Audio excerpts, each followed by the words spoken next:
Samantala, malaki pong itinaas ang presyo ng mga gulay sa palengke. Ang ilan nga ay dumoble. At mula sa Maynila, may unang balita live.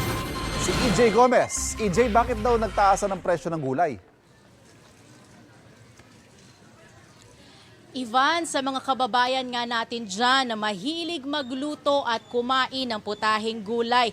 Nako, mapipilitan ho siguro ang ilan sa inyo, lalo na yung mga nagtitipid na umiwas muna. Ang presyo kasi ng mga gulay talagang nagtaasan.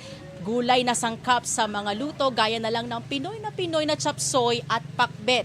Ang kada kilo nga ng ilang gulay dito sa Paco Market, katumbas na ng 1 kilo ng karneng baboy o manok.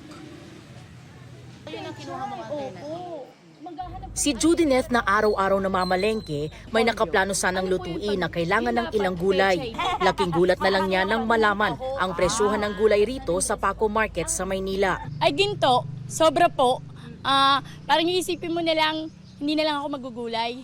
Magibang luto na lang po kasi grabe po, pechay, patatas, sili, halos lahat po. Pechay, magkano lang po dati ngayon? 200 plus ha? Huwag na lang. Igigisa ko lang 200 plus po 1 kilo. Ayon sa ilang tindera, mapalokalo imported na gulay, tumaas ang presyo. Over ang presyo. Ang Tagalog, mahal. Ang Bagyo, mahal. Yung mga pag may imported naman, inaano din nila, pinataasan na din nila dahil gumagaya sila. Ang kada kilo ng carrots dumoble sa dating 60 pesos kada kilo, 100 pesos na ngayon.